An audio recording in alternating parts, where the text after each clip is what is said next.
Hello and welcome to show number 81 of the 1420 Sports Podcast. For beer with a sports talk and a whole lot more. Brought to you once again by Bud Light, the beer that never fills you up and will never let you down. I'm your host, Brent Radlinski, recording from the basement studios of Yankee Tavern North in Lethbridge, Alberta. And as always during the week, I'm joined by Beatles superfan Dave Van Robes from his home in Lethbridge as well. March Madness was just that over the weekend, with a number of big-time schools packing their bags and going home a lot earlier than expected. Is this a trend because of the system that allows one-and-dones? We'll debate that. Spring training is wrapping up in Florida and Arizona in 10 days or so, with opening day just around the corner. What do you expect from your team during spring training? With the emergence of streaming services, pay-per-view apps, all the technology that's out there, is it taking people away from the game that have been lifelong fans? And is it hurting getting new fans to the sport? Most of us aren't athletes, but we pretend to be on weekends with games at the local rink, ball field, or at the gym.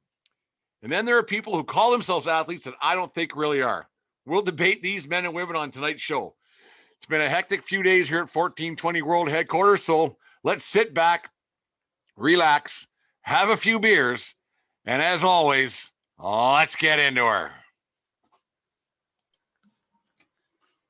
The NCAA March Madness got going this weekend, and madness it was. Upsets from day one. Ohio State losing to Oral Roberts, and the hits just kept on coming throughout the weekend. Went into last night's game with my USC Trojans. I don't know any players, but I was quite excited to see hence the Trojans hoodie on tonight. The Trojans destroyed Kansas last night. It wasn't even close, and the rest of the games throughout the weekend, upsets galore. There's a number of reasons why there is upsets. Dave, like you said before we went on the air, there was a record number of upsets, and everybody's bracket's broken. What do you contribute to the weekend in basketball to compared to years in the past? Well, it's without a doubt like the COVID experience for these athletes. Like I don't know how their day-to-day college life was, and practice and league and being tested and developing players.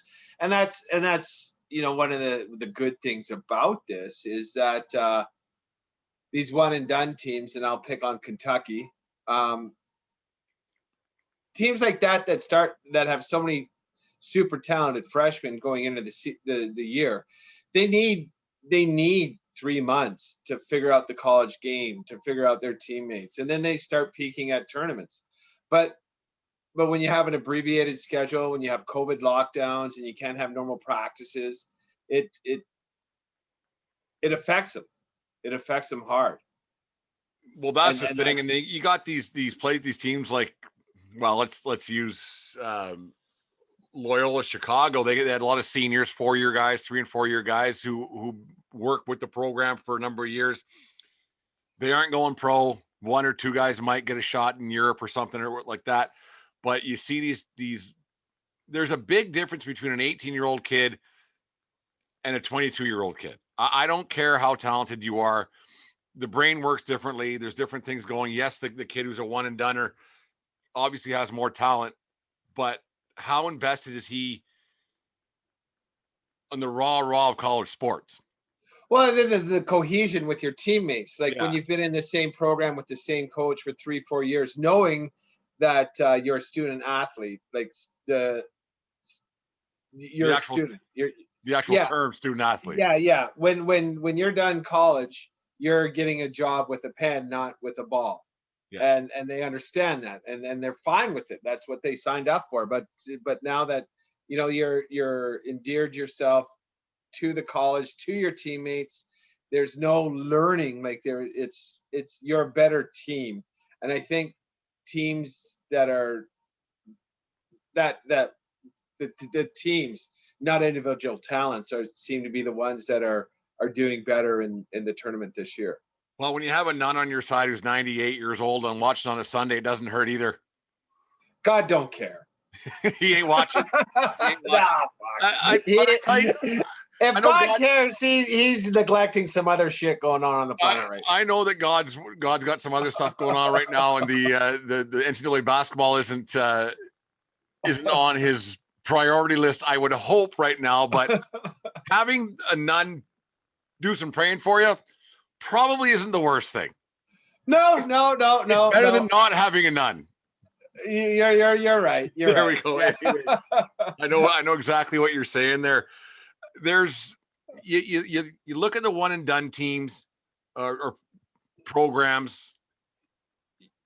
You look at teams that have never been there. There's more 15 seeds that there's a 15 seed that hasn't been there forever. Even USC hasn't been in anything of substance for 8 or 9 years or 10 years, 12 years. Will teams take a look at their programs? Because even Duke, yeah, they had a couple guys over years, but back in the Christian Leitner years, those were all 4-year guys. Grant Hill was a 4-year guy. Bobby Hurley was a 4-year guy. Are you going to win more championships? Because that's where the money is, and that's where you get your TV deals and everything else. Looking at the COVID year, will teams go, you know what, having these guys for 4 years probably isn't the worst idea. Getting guys that are going to stick with the program. Yeah, but then you're projecting now too, right? Like, because it's tough to say because Kentucky did win 2 in 8 years there with Calipari, something like that. Yeah, and and if you at the end of the day, championships are pretty cool, and then if prospects are cool, but your rings are cooler. Yeah, yeah. It comes down to that,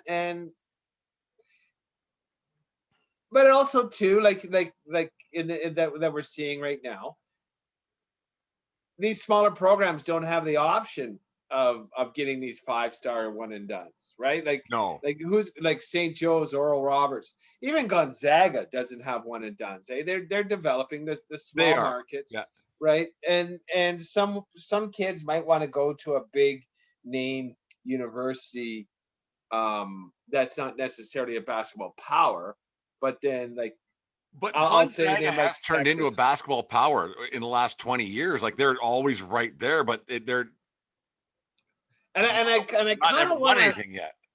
No, and I want to kind of talk about that, like in comparing college basketball to college football. Like it's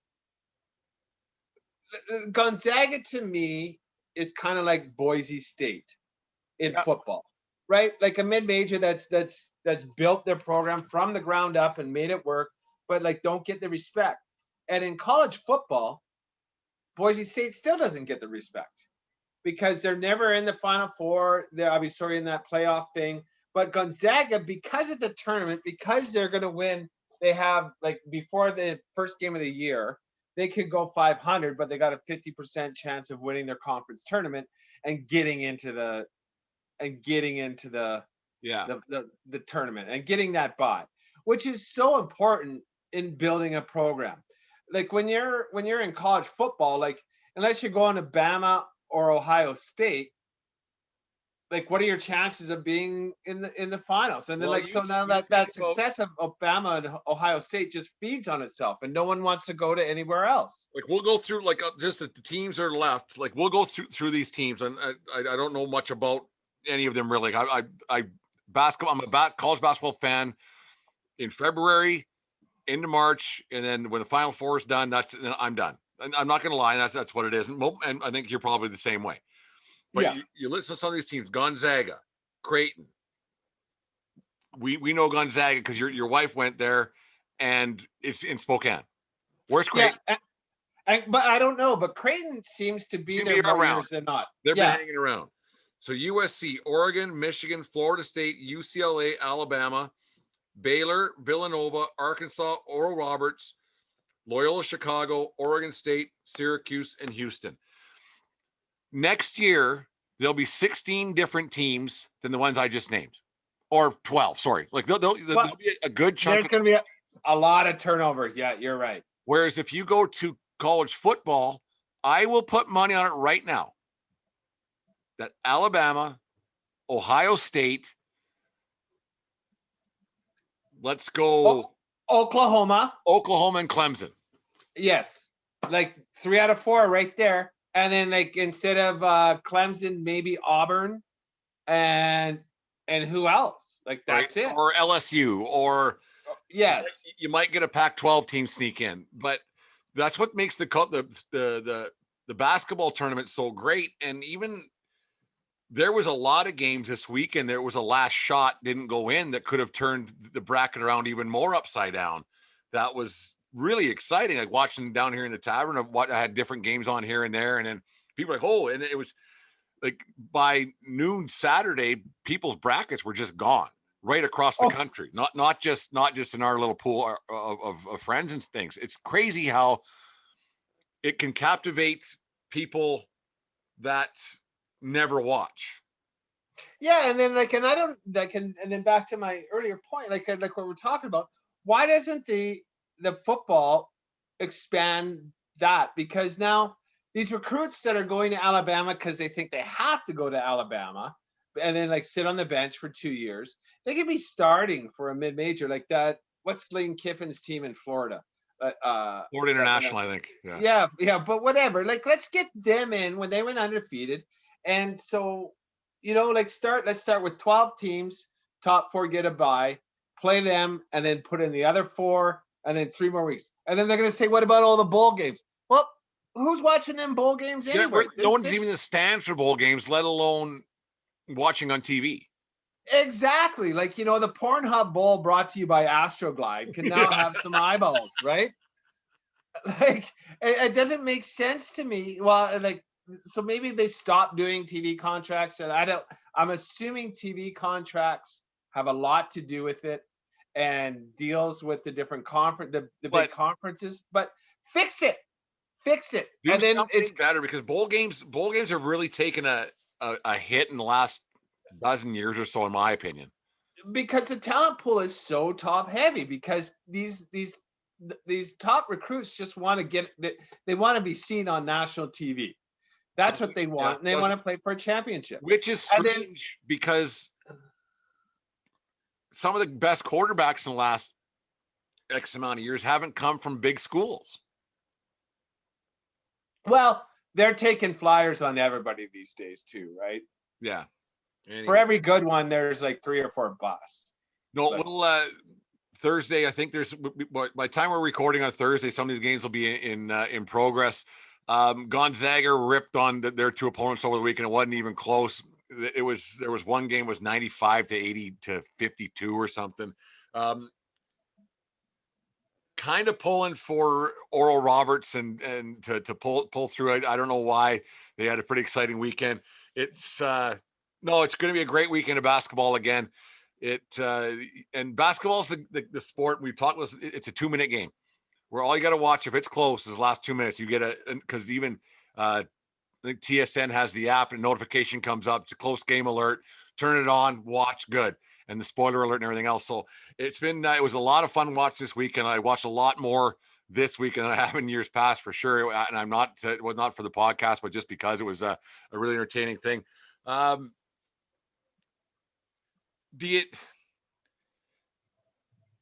about it earlier. Would you rather have a dynasty playing, like maybe just one team that keeps their guys going? Because there doesn't seem to be enough hatred towards, like, the Christian Laettner thing of the past in Duke. There isn't enough players that you even know anymore because they're not around enough. Well, even those 2-year dynasties. Like, let's think back, like the Laettner Duke, but like, and then they took the mantle away from UNLV, right? And then Florida with what's his name, Walking Noah Yannick Noah, whatever his name is. Yeah. Big, yeah. But anyways, Florida won back-to-back. I believe Arkansas.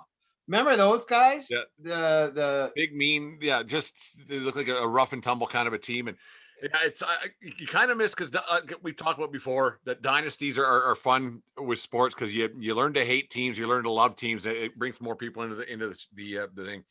Anyways, make sure you guys listen to or watch the game this week, and really entertaining. Get back on your thoughts about the NCAA tournament. My bracket was done. The producer's bracket was done by, it was noon Friday, I think, when Ohio State called her good. That was it, because that was her one of her Final Four teams. But I mean, she doesn't know anyways. Pac-12 teams, 4 of them made the 16. That's kind of unheard of in the last 20 years. The Pac-12 in all sports has really taken a dive. It's good to see some of those teams back in it. Sister Jean, Loyola Chicago. Who knows? Never has a bad thing to have someone, the good Lord above, maybe watching in his free time. Anyways, 1420 podcast. Follow us on Facebook, Twitter, Instagram. We're everywhere. I got some other things coming up too. Baseball spring training is, for a lot of teams, winding down. Players are dropping left and right. The Yankees lost a pitcher last night. George Springer for the Jays. He has an oblique injury. Doesn't know if he's going to be on the opening day roster. They lost a pitcher. I can't remember his name, but he was supposed to eat up a lot of innings for the Jays this year in high leverage situations. Not a closer per se, but a late relief kind of a guy. Dave, 2 questions, and we'll get into lots of other things about this. What do you want from your team in spring training, whether it be pitchers, catchers, go right to your outfielders, your manager? And is spring training too long? I am told that spring training is the length that it is for the pitchers, and that's it. That's why they report early, and that's why it's so long, because pitching is so hard on an arm. It takes a good 6 weeks to loosen that arm up and to get it into peak shape. And that's what I've read, and so I'll believe that. Well, I believe it. Like it's there's no doubt about that. If you slow, every broadcast has it now, but if you slow down the arm motion of a pitcher and how that thing's bending and the velocity that's moving, it's not a normal move. It's a violent action that's happening with something that's not supposed to bend that way. It's just, man, like these guys make so much bloody money. You'd think in Tommy Johns and everything else, it's just how it continues to happen year after year that pitchers at this stage of spring training get hurt every year. And it's what it is. There's only, like, as a pitcher, right? There's the mindset. There's only so many bullets in that gun, yeah. Right. And then sooner or later, something's going to happen. And for some, they're lucky and can throw forever, and some can't.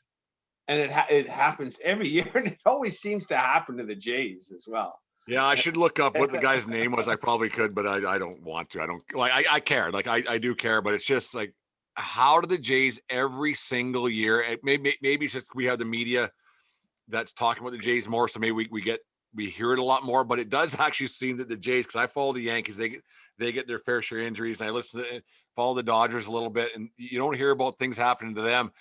It's just like every single year, something happens to the Toronto Blue Jays, because they had some pretty high hopes this year. I'm not counting the season over yet. It's March the 23rd. Opening day's next Thursday on April Fool's Day.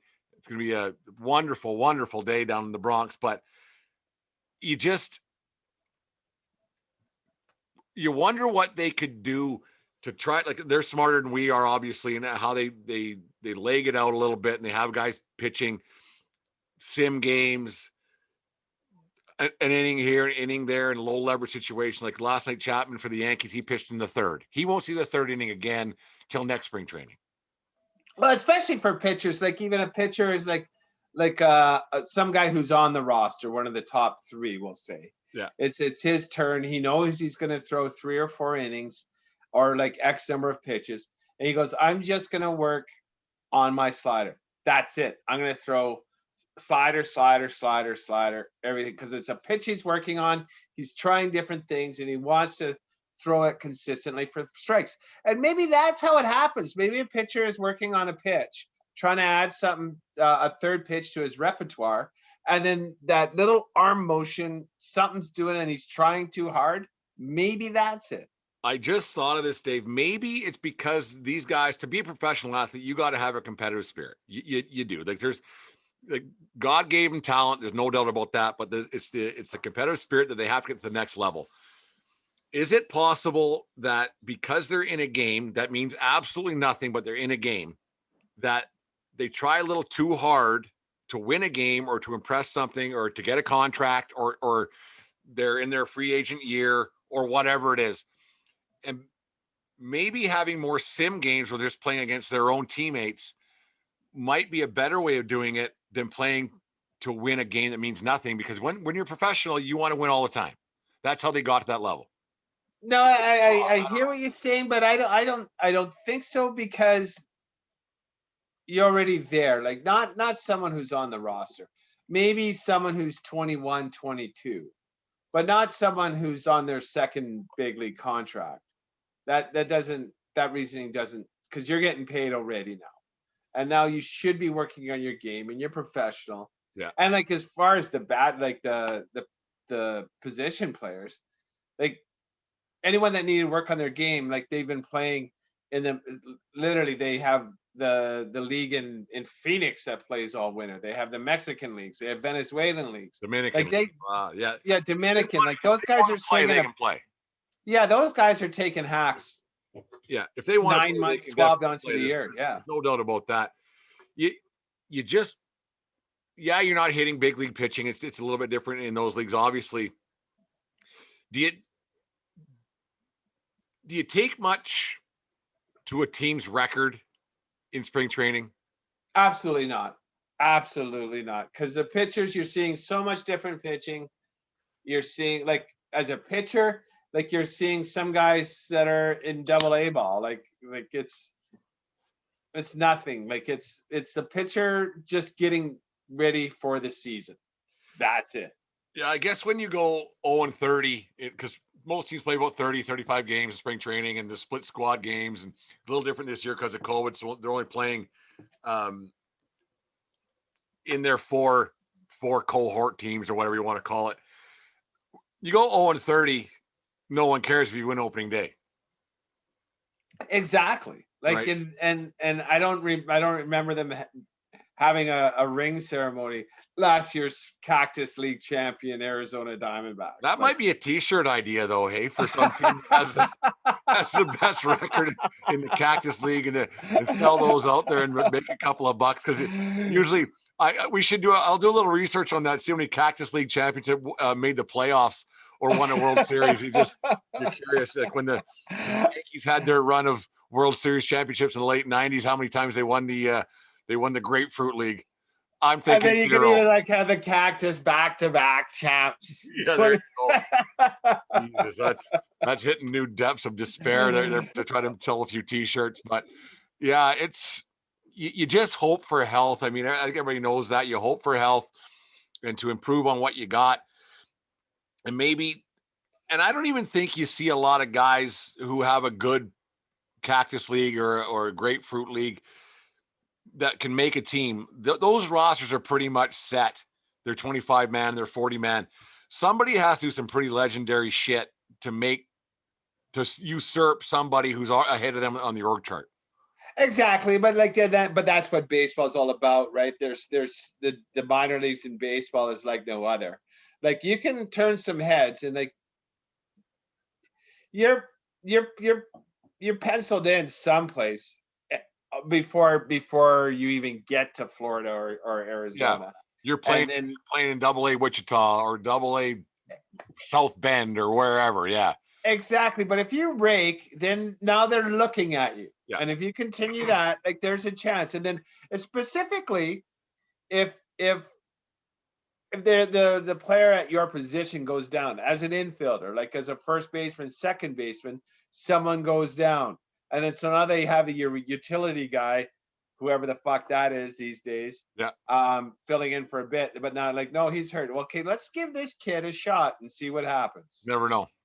You never know, and it happens. Yeah, and they have their depth charts. They're all scoped out, and baseball's got stats like nobody else does, and it'd be tough to. Well, they fill out minor league teams with guys who aren't playing to make sure they have enough players to play on a team for their studs and their big prospects. Most of those guys playing in low A, they know they're not going, but it's a kid from the Dominican who can pitch. They got to pitch somebody. Right. Well, and then what I've heard from some baseball guys, whether I believe it or not, that AA ball is actually sometimes more fun to watch than AAA ball. Like, because the AAA are the guys they're waiting. They've had their cup of coffee in the pros, and now they're just there's a reason sent down to AAA, and they're right. a dog because I'm not going back up, but my contract is this and blah blah. But the rookies they want to see develop, those not rookies, first or second year younger players, those are the ones that are in AA. Yeah. And just so they can work on their game, and that's how the minors is structured in baseball. No, I'm excited. Opening day is next Thursday. I took next Thursday off. I got an extra long weekend coming up. It's Easter weekend here, and not going to work on Thursday. I told the boss I'm watching baseball, and he was thought I was nuts. But anyways, opening day is next Thursday. Got a virtual tour of Yankee Stadium. I missed it last year because we couldn't go down because of COVID. Scheduled for 8 a.m. that day. Should be a lot of fun. Opening day's right around the corner. We're going to do a show Wednesday night. Baseball. We're going to, what's the word I'm looking for? Nostradamus the season. We're going to pick our winners. Prognosticate. Prognosticate. That's a very big word for 8:08 on a Tuesday night. Prognosticate the season. Pick our division winners. Pick our playoff contenders. Pick our World Series champions next Wednesday night. We'll have it up for you before the first pitch is thrown on Thursday. Once again, we got hats and T-shirts. A busy weekend here at the Yankee Tavern North and 1420 World Headquarters. Deanne, the producer, got some other crap today, so we'll get that up and we'll get it for sale for you guys to support the show. And because we like seeing that stuff out there. See the odd 1420 hat kicking around town here in Lethbridge, which is nice to see. Just keep supporting the show. We'll keep putting out content for you guys. You've heard me bellyache before about the way the Apple TV can just get rid of apps and you pay for them, and then it's just you're obsolete this and can't watch this game because it's on blackout here and blackout there. You got to buy this app and you got to buy this streaming service. I even heard that NBC is moving their NFL coverage to the Peacock network in the next couple of years. You're going to expect to see that. It just seems every day more and more people. Los Angeles has been a thing with what cable package you have, if you get the Dodgers or not, because they don't get Sportsnet LA, and this one does. Dave, is it driving fans away? All these streaming services you got to buy and the apps you got to have, and is it hurting bringing new fans in? Because back when, I don't know, when we were kids, there was this crazy thing that was called cable TV that you turned it on and you could see games that you never got to see before when we had 3 channels. I understand. Yeah. I understand the money that can be made, but the casual average fan, they're losing them. Well, to go back to I get it. Those were the glory days because you know what you watched? Whatever was on. Like there was no channel surfing. There was no going to even the sports bars when I was 18, like if you had 3 TVs in there and there was no such thing as direct TV, like you literally got whatever game was on. The game of the week. That's it. Like even there, like when cable first came to Fort McLeod in 1980, whatever it was, which was only 9 channels or what, it wasn't a huge deal, but there was still, we got NBC, and NBC only had the one game of the week on Saturday afternoons. And so that's when you first started, and so you would plan around it. And then it became a thing so now there was TSN and CBC started getting all the Jays games. And that brought me more and more into sports where I would watch it and you would plan around it and you could see it. Now you have to plan a little bit more what channel games are on and what streaming service you got. And are we just spoiled? And it should be like, I don't know what I'm getting at here because I ramble sometimes, but I think you know what I'm getting at. No, I know exactly what you're getting at. And it's too much of a good thing at times. But what really grinds my gears is having to have more than one platform to watch the same sport. Like, give me like CBS Sports and it's tough in Canada, and I don't know how it works. Here's $20. Let me watch every game on demand and let me decide what game I'm going to watch. That's what I want. If it's NHL.com, I want to be able to watch a Minnesota Wild game, whether I'm sitting in Minneapolis, St. Paul, or I'm having a tea in Tokyo. Like, just that's what pisses me off. Everybody has, well, that's a road game, so now you're going to have to pay that provider and this, and like, that's what pisses me off. It shouldn't be so hard with the day and age we have now and the stuff you can blast on your phone that you shouldn't see a lot of the things you see. How I can't just have it on my television and instantly. But let's go to the other end of things. Let's say if you're in your 70s, 80s, you've been a fan of a team for a long time, and now you have to subscribe to these things. They're not going to.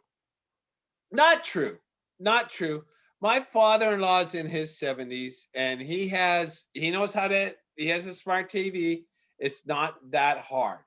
We downloaded the MLB app. We got him MLB, and he watches a lot of Dodgers baseball. Is it on Apple TV? No, it's the MLB app on Roku TV. Okay, you might want to go look at that and make sure it's still on for this season, because you never know, because that app, I don't know, that ML, because I have a smart TV that LG and MLB didn't come to some agreement, didn't pay whatever money, so now it's not on there anymore. Well, if like my 2 bits, Roku is superior to Apple because you can download any app you want. I know, like, it's been years since I've had Apple TV, so I'm guessing you could do this. But even the Apple TV I watch is because I downloaded the Apple TV onto my Roku. Anyways, another go to the other end of the spectrum with not seniors who aren't as technologically advanced as kids, as you and I. Or as you and I, and then, well, I'm not. I don't know. If I hit a button, I give up, and I call the producer, and I give up quite easily. I really do. There's no getting around that. How about a kid who sees a buddy who has on a Toronto Blue Jays hat or a San Diego Padres hat, and they go, I want to be cool like this guy and watch the game. Well, it's blacked out in your area, or you got to have this to watch it. And well, I can't. So it turns away it turns away viewers. Does it not? Well, no, and I hear you. And what about let's say there's a hometown hero who's pitching relief for the Milwaukee Brewers. And so, like, Johnny Flamethrowers has a chance to pitch tonight. And now you can't watch the Milwaukee Brewers. Like, just regional coverage, and just a casual fan that might want to do it. And it's just, I don't like. I don't like. One thing I will never understand is the blackout situation for if you have Sportsnet Pacific, which I have. I have all the Sportsnet except for when there's a game on. They won't show a Canuck game because it's blacked out. Well, I can't go to the game. I live in Lethbridge. So wouldn't they get a viewer? I understand it's blacked out locally, not in the COVID year, to get people in the stadium like the NFL does. But I can't go to Winnipeg and watch the game. So why is TSN blacking out the Winnipeg Jets? I can't. I would like to know the reason for that. And is that because of advertising, that like maybe the local advertising, like, so let's say whatever Sportsnet Vancouver West has sold the advertising for that game, and the advertisers don't want to pay for national exposure, and that's why it's black. Like, I'm just thinking, I'm looking for a reason. Yeah. Because it doesn't make sense. And I know exactly what you're talking about. It doesn't make sense. I don't get it. Like, especially if your kid plays for the Winnipeg Jets. It has to be $1. Like, it's some kind of money thing someplace, because otherwise they'd show it. And the thing that bothers me about I'll bring the Jets up another time. Like, they have a really good team in Canada that you can't watch. And the other thing that makes me scratch my head is like, did they refund you that 4 hours of programming, because they make sure you're paying for all four, like time sharing and zone sharing. I Shaw don't ever. isn't scared to bill. I know that. Then none of them are. Neither is Bell, and neither is like Telus, and they're all the same thing. And they're quick to black shit out and not let you watch this.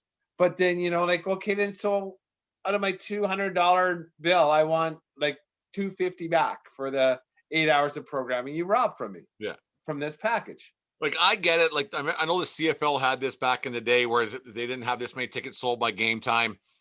The NFL still does it. That if they don't have, like, Jacksonville gets blocked out locally to get people in the stands, because the rest of the country still watches it, right? So they need people in the stands, and burgers and pop and hot dogs sold, I get, and beers and everything else. But the blackout restrictions that happen in Canada for Canadian hockey teams, it blows my mind. I don't understand either, my friend. Yeah, it's I don't even crazy. Anyways, I don't know. I don't think we'll ever solve this unless we do a little bit of research on it, and even then, we'll never solve it. Money. If you had it, okay, I'll close on this. If you had unlimited dough, and if I just hit a button, why can't I just get whatever game I want? I'm sure you can. You know what? Like, yeah, no. If you have the sports app, the NHL, like, can use an IP hider, like, you know what I'm talking about? Yeah, a little bit. Yeah, then I bet you'd be able to get around it that way. Netflix, I used to subscribe to a IP hider, and that way I could get American Netflix in Canada. And also, the year I bought it, it was during one of the Olympic years, 20. I'm counting from Vancouver, 14, 18. It was the 2018 or 20. It's not important, and I'm sorry for rambling. You can watch the CBC Olympics down in Montana, and Canadian coverage of the Olympics is 1,000% better than NBC's coverage. Like, it's like NBC is just, this is what we want to show you, and we're going to tell you the stories, and we're going to do this. Whereas Canadians, you get to watch shit you didn't even know were sports.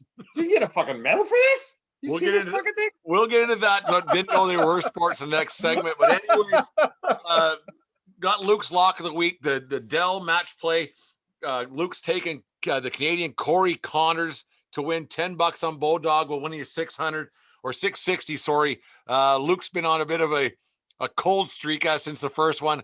The first one was it was great, and I've been watching throughout the weekends that he's been picking. At least the guy that last weekend made the cut. Well, this Corey Connor, I heard him talking about it. Like, this is a guy that's been on fire. He's like 5 top 10s in his last 10 starts. Like, no, so like, that match plays tough. It's 1-on-1. So just maybe throw down 10 on Bodog. You might win 660. Who knows? Speaking of Luke Davis. Okay, and who wasn't? His favorite team, NHL team, are the Calgary Flames. Did you see this fucking stunt that number 4 did last night? Yeah, Mom called me from the homeland last night, and she was talking about the Ottawa goalie. His name doesn't matter. It's a Swede. It matters to him. Sorry, I shouldn't say it doesn't matter. It matters to him and his family and the Ottawa Senators fans. But got his first NHL win last night against Calgary. Calgary's struggling.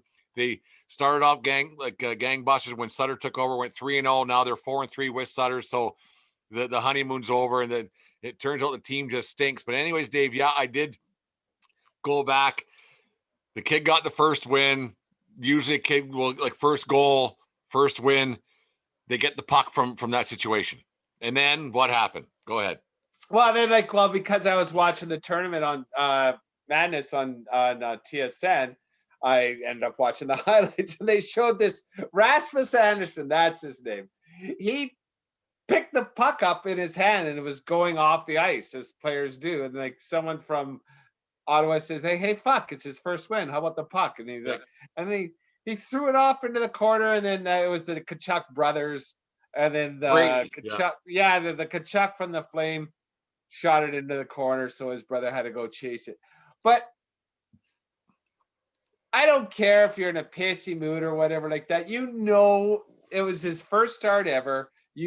Because it's his first start ever. You know that goalie. It's his first win. He claimed. I heard on Sports at 960 on the way home today that he didn't know. Then that What's it? if that's true, Dave, then that's really bad scouting and bad GM and bad coaching by the Calgary Flames to say, hey, this is this kid's first start. We should pepper him with shots. He's for sure lying. He's for sure lying. Rattle his cage is his first start. Let's show him what he's in for. Let's show him what the big leagues are all about. So that's part of the pregame. Yeah. Yeah, so that would as a coach, like when you're calling him on a bush league move, are you standing by that? Well, yeah. How the fuck that was? Then you're not listening in the locker room. Yeah, fucking bag. So everybody's doing a bag. You weren't listening to him either. Yeah, get out of here. Bush move. I agree. Let him have his puck. I mean, there's lots of guys say, I don't know my first puck or my whatever it was. Well, if you have it, you know what? Maybe your mom wants it or whatever. If it's only one, he might never get another one. And what are you gaining by taking it? All you are is you're getting fourth-rate podcasts like me and yourself hating you.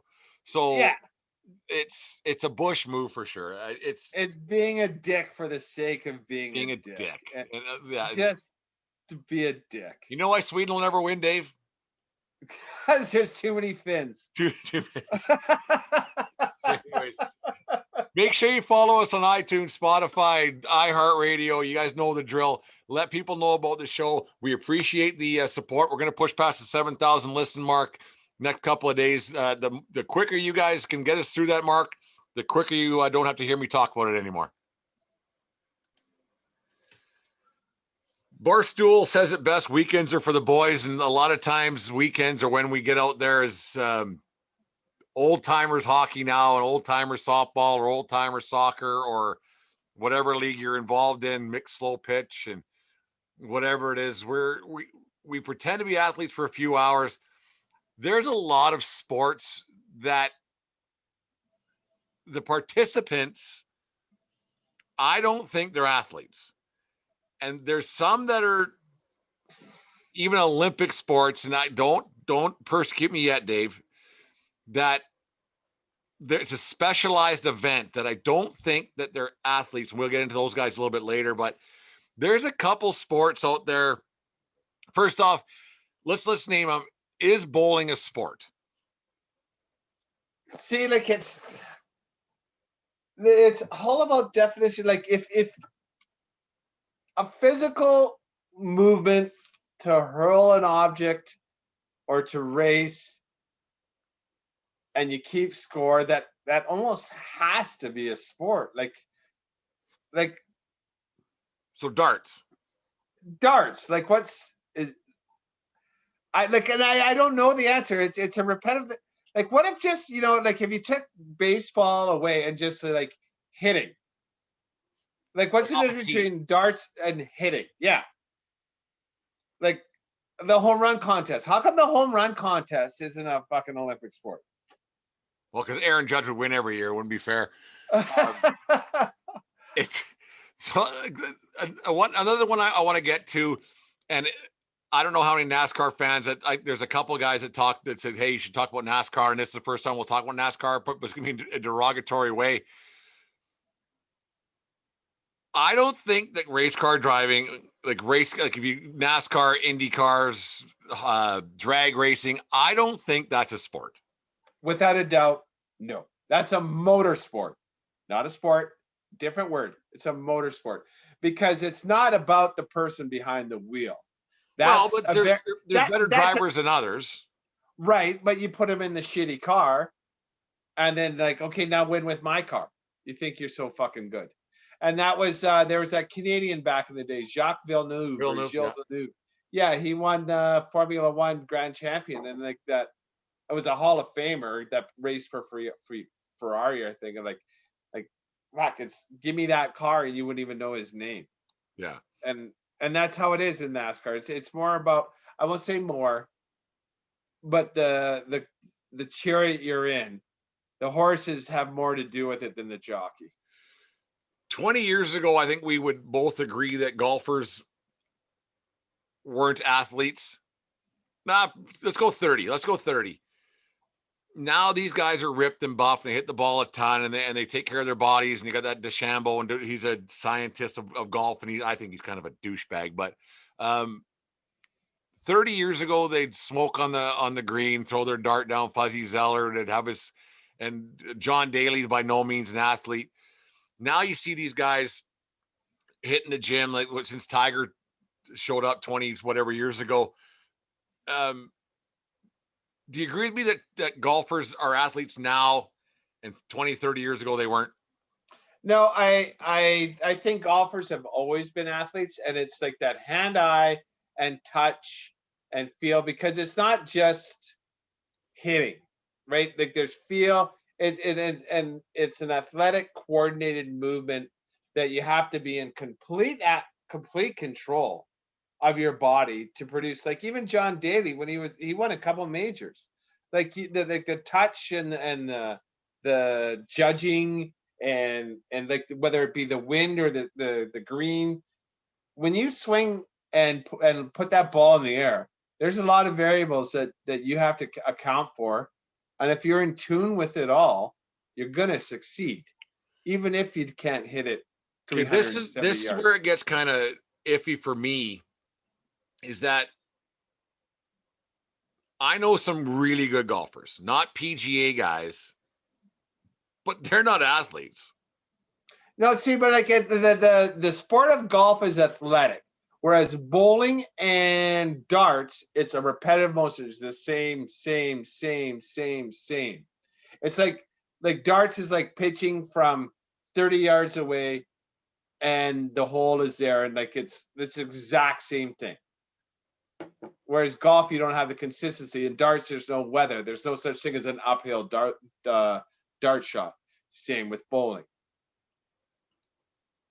Well, the 10-5 split, I don't even know the 10-4. I don't know what numbers there are. But you're aiming, right? You have the exact same conditions every single shot. Yeah. And now you're just aiming at someplace different. Whereas golf, it's a repetitive physical movement that takes your whole body from your toes to your shoulders to your head. It's a complete body movement that you have to repeat under control continuously. So if you're a really good amateur golfer, do you consider yourself an athlete? I think you have to. Huh. As you're done your 14th Bud Light on 18 holes. Yeah, and like and do what you want, but like, but yeah. People play golf differently. You know, it could be whatever. You know what I'm saying? Like it's. Oh yeah. I'm not an athlete anymore, but I was at one time. And anytime I've golfed, I haven't done it with athletic endeavors in mind. Athletic prowess, I guess is the word, right? Okay, here's one that I got in a heated discussion about this one with Deanne. Almost fired her from her spot at 1420 Sports here. Marathon runners. Now, hear me out before you interrupt me, because I know you're gonna. I think you're going. They run, and they can do it better than anybody else. And I get that you need to qualify for the Boston Marathon to go in it and everything else. And okay, but there's people who run every day. Are they athletes or are they just fit? Because there's a big difference. They're fit. I don't think marathon runners are athletes. No, that's not true. Well, they like how is the 100-meter dash champion a better athlete than the marathon runner? That I don't have an answer for, because I just think exact same thing. No, not everybody can run fast, but a marathon runner and a person who can jog forever, they just treat their bodies better than anybody else's. No, you're right, but it's not true. It's like what you choose to do. And there's such a thing as the runner's high. I used to jog. Until I realized it was dumb. No, I don't besmirch. I didn't mean to besmirch. But I'd rather. The producer and I did a couch to 10K thing a few years back. We went from the TP in the hat, took a roundabout route to the Silver Buckle Sports Bar in Medicine Hat. Yeah, I haven't ran since, and I'll never do it again. I should, but I'm not. I like going for a leisurely bike ride. That I enjoy the downhill. Shit. Absolutely. No. Uphill, downhill with my. If you're just pedaling, that's fine. Oh, you bet. And that's the same thing as jogging. Like, what's like? It's a mild, elevated heart rate, and it's not bad for your joints. And I get it. Like, running is something anybody can do, and because you're jogging and fit does not mean that you're an athlete. Same with weightlifting. Like, it's okay. Like, CrossFitters aren't athletes. Like, like Kenny Powers once famously said, like, I play a real sport. I don't practice exercise. So they're just fit. They're not athletes. Correct. And that's how I feel about marathon runners. Well, you're wrong on that. Because, like, like everything about sports started fastest, strongest. What's the last one? Higher, faster, stronger. Like that's all about sports. Like, shot put, throw that's this about, thing. Right? It's about speeders now. Anyways, higher, faster, stronger, speed. Yeah. No, and that's what the marathon is. Like who can run from here to like 50 kilometers the fastest? That's an achievement. I'm not saying it's not, but I'm saying that they just run. They're not athletes. Well, so the 100 meters, like, what's the difference between that and a 100-meter dash then? Because I think you have to train more to run faster. If you want to, like, look at Forrest fucking Gump, man. He just ran forever. Is he an athlete? Yeah, because he played ping pong, and he also was an All-American at Alabama. Forrest is an athlete because he went to Alabama, probably didn't graduate, and then he played ping pong. Same thing that the football team does. Whatever. Anyways, he was like, I'm not saying because he was running across America. I'm saying he was a two-sport athlete. Ping pong and football because he ran. I just find it hard to put marathon runners, because sprinting takes practice. If you want to just keep running, keep running. No? Yeah, but it's good. It's actually good for your body to have an elevated heart rate and everything. But if your next door neighbor is a jogger, do you call her an athlete? No, but we're talking about marathoners, right? Okay, if she runs a marathon and finishes in last fucking place, is she an athlete? Is she an elite?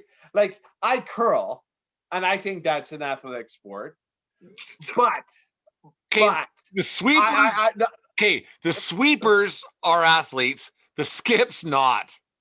No, but like that, like, well, yes and no, because that's once again, I akin that to like putting, right? Like, it's part of a golf game. I like it's repeating a total body from toe to head motion that takes coordination, hand-eye, and some strength. No, I can't. Coordination and hand-eye. Like I think curling's a more of a sport at its like. I'm not talking about the training. I'm not talking about what the thing. But like anyone, like, you can grab 4 people and put them in a 100-meter dash. Right? You're gonna have a winner. You're gonna have 4 people to ask them to curl, and they can't.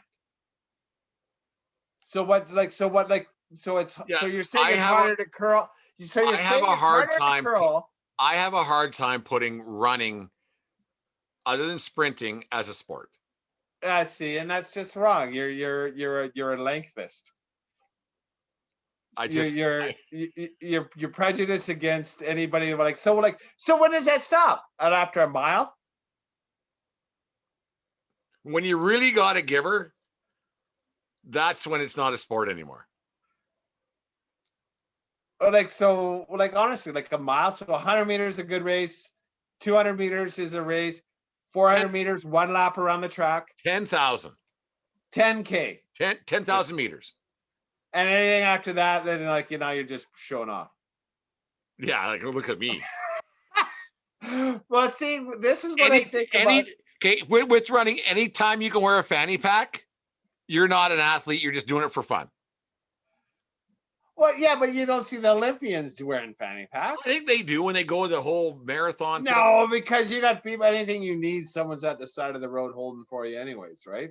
Get the hot coffee like on Seinfeld, that one. But anyways, But what about cycling, right? Like on the road races with cycling. well, the Like Tour de France is tough because you're climbing mountains and things.